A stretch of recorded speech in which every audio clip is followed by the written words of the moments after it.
Samuel Medina told me about a type of fish that only eats dead crocodiles at the bottom of the ocean. They're successful because there's no competition. He explained that after the hurricane and the economic crisis, Puerto Rico is that dead crocodile. Is there really nothing left? I asked him. Is it really that big green dead crocodile? Believers in the shock doctrine are convinced that only a great rupture, a flood, a war, a terrorist attack can generate the kind of vast, clean canvases they crave. It is in these malleable moments that these artists of the real plunge in their hands and begin their work on remaking the world, says Naomi Klein in The Shock Doctrine. A blank canvas politics. This is a politics that turns space into a blank springboard for the execution of fantasy. It becomes mute, but in reality, it is only through centuries and centuries of various clashing, loud infrastructures that colonize spaces like Puerto Rico can be rendered mute or blank at all. After the hurricane, the saying was formed, Detras de los Arboles Vive Gente. It means, behind the trees there are people that live. My friend told me this as we drove down a highway. Prior to the hurricane, trees covered the view from the highway, thick green curtains. The hurricane knocked down many of these trees, revealing a blank, sparse view of stumps, half-trees, and mountain views. With this blankness, all the impoverished houses of the small mountain villages came into view. This is where the poorest people of Puerto Rico live and lived before, during, and after the hurricane. It is in the blankness that the shades of the reality become clear. Puerto Rico is one of the most economically unequal countries in the world, and after Maria, over half of the population lives below the poverty line. Walter's notion of dark matter suggests organizations, culture, and the structural relationships that bind them together as a form of material almost. The metaphor may not be perfect, but it usefully gives a name to something otherwise amorphous, nebulous, yet fundamental. This reminds me a lot of a part of Bluets by Maggie Nelson, where she writes on something like this. It's called Divine Darkness. We pray that we must come unto this darkness which is beyond light, and without seeing and without knowing, to see and to know that which is above vision and knowledge, through the realization that by not seeing and unknowing, we attain true vision and knowledge. Detras de los Arboles Vive Gente. There is material importance in the behind. The blankness brought from the uprooted trees reveals long networks of socio-cultural and political narratives that give rise to the texture of the buildings, homes of people behind the trees. I learned about Kemi Rosado Sergio through Google searches. He invited me to his studio in Santurce at 9:30 p.m. on a Tuesday in January. He told me about a collaborative piece he started in 2002 with the inhabitants of a small village called Naranjito in the center of Puerto Rico. In the project, he worked with the people of the village to paint each of the buildings in Naranjito a different shade of green. He told me that the variations of green for each of the buildings became a metaphor for socialism, a collective, cooperative harmony that maintains its traces of individuality, while also paying homage to the way the community had built, respecting harmoniously its surroundings and the topography of the mountains where it stands. After the hurricane, when the trees were blown away, Naranjito's green buildings found themselves against a bare, blank background. Maybe the blankness accentuates the green, the cohesion of the structures. Despite its disruptive flame, the details of the infrastructure remain. Or maybe it nods to the previous harmony between the buildings and their surroundings, destabilizing time, connecting the past with the present. After the hurricane, a new fairy tale was created for children. It is about a mango tree that after a storm loses all of its mangoes. The finale of the story reveals that all the mangoes were blown away to another planet where they have grown new, full, blossoming mango trees. I was sitting with a man in a bar with fake palm trees and $2 medallas. We were talking about sex, and he said to me, It's not like I count, but I've slept with about 15 women in my life, and 12 of those were during the hurricane. I realized this was a phrase I heard often, casually and formally. Durante el huracán, during the hurricane.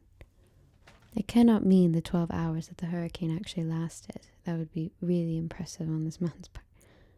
No, during the hurricane is a large time frame. It could be anywhere from 3 to 6 to 8 or more months. Repercussions clustered into an all-inclusive state of during.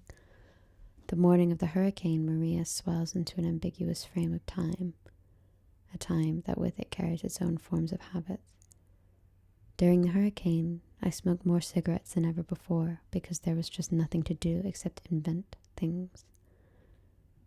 During the hurricane, I was in the best shape of my life because I would jog every morning and evening and sometimes after lunch.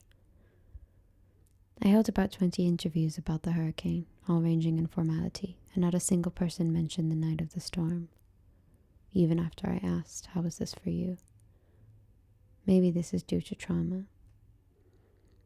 Adra says in Forgotten Lands, a local San Juan zine, there is an old wives' tale that says that the hurricanes are the souls and cries of our ancestors in Africa. It is said that they travel a curse, a legacy of children taken over the vast ocean.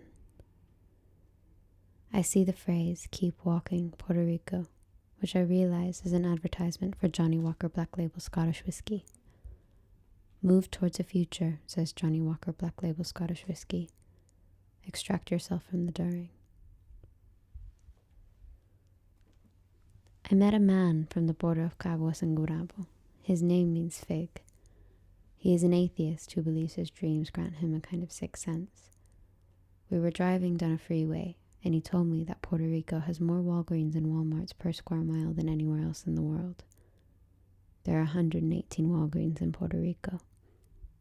During the hurricane, he said to me, "Durante el huracán," he waited in the queue for 7 hours and got so bored of standing, he would take turns standing on one leg to give each leg a rest.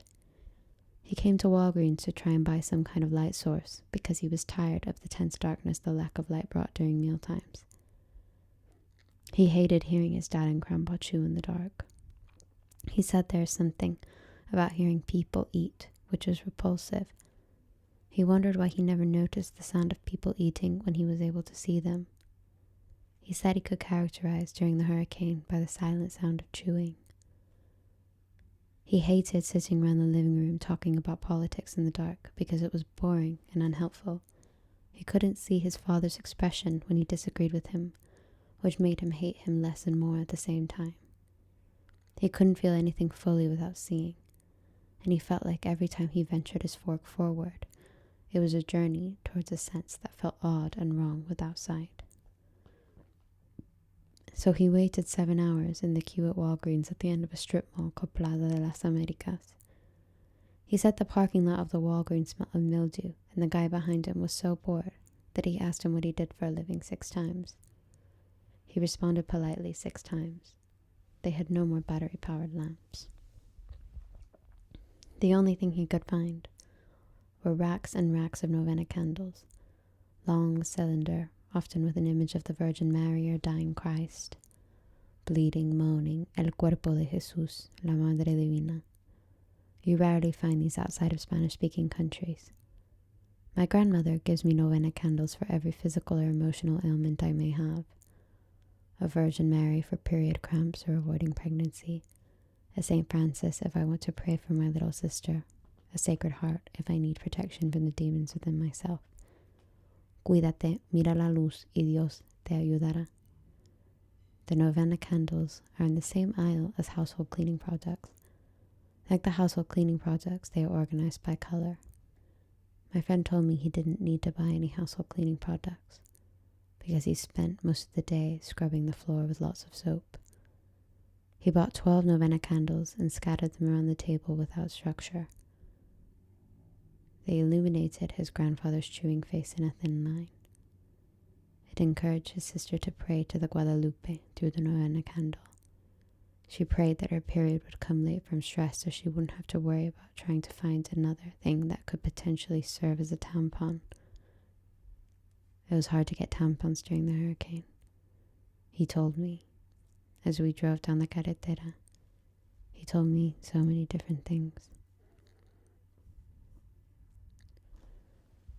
The day after I learned about Jimmy Rosalo's green buildings in Naranjito, I was walking down the street eating a sandwich when I found a lime green laundromat.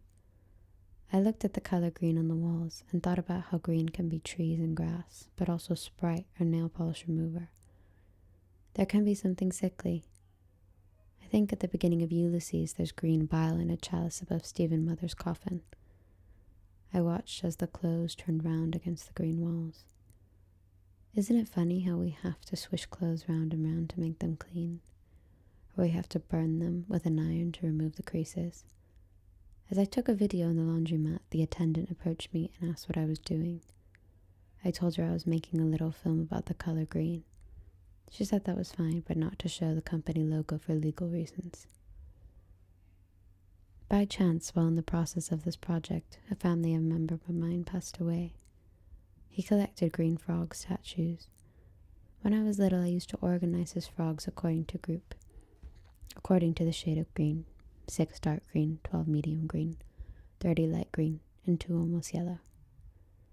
By chance, after he passed away, my friend gave me a copy of Bluets by Maggie Nelson, a book which traces Nelson's collection of the color blue in grief.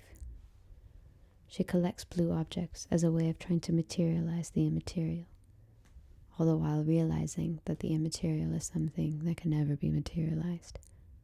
She continues nonetheless. In the book, she describes how we conceive of color. Try, if you can, not to talk as if colors emanated from a single physical phenomenon. Keep in mind the effects of all the various surfaces, volumes, light sources, films, expanses, degrees of solidity, solubility, temperature, elasticity on color. Think of an object's capacity to emit, reflect, absorb, transmit, or scatter light.